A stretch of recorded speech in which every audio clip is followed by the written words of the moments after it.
Ano nga ba ang dapat gawin kung na-refuse ang visa mo habang ikaw ay nasa Australia? Narito ang 4 na hakbang na dapat tandaan kung na-refuse ang visa mo habang ikaw ay nasa Australia. Una, huwag magpanik. Naiintindihan natin ang pagkabahala ng ating kababayan kapag na-refuse ang kanilang visa habang sila ay nasa Australia. Ngunit, dapat basahin ang desisyon ng Department of Home Affairs at alamin ang issue ng iyong aplikasyon. Maaari kang sumangguni sa isang migration agent o sa lawyer representative upang lubos mong maunawaan ang desisyon ng Department of Home Affairs.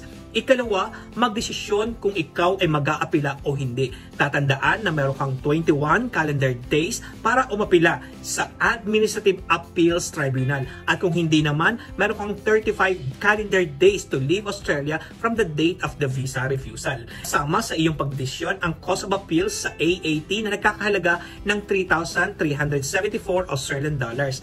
At kung ikaw ay gagamit ng migration agent o lawyer representative, itatagdag mo rito ang presyo ng kanilang service fee.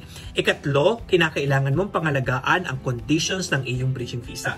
Ang bridging visa ay iginawad sa iyo simula nung ikaw ay mag-apply ng isang valid visa application.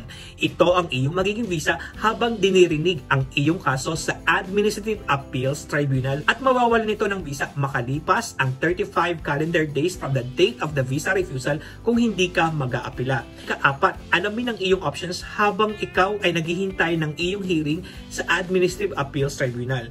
Sumangguni sa RPS Migration upang malaman ang iyong mga options, lalong-lalo na ang mga skilled professionals. Tumutok lamang sa RPS TV, kay RPS, sulit ang visa mo.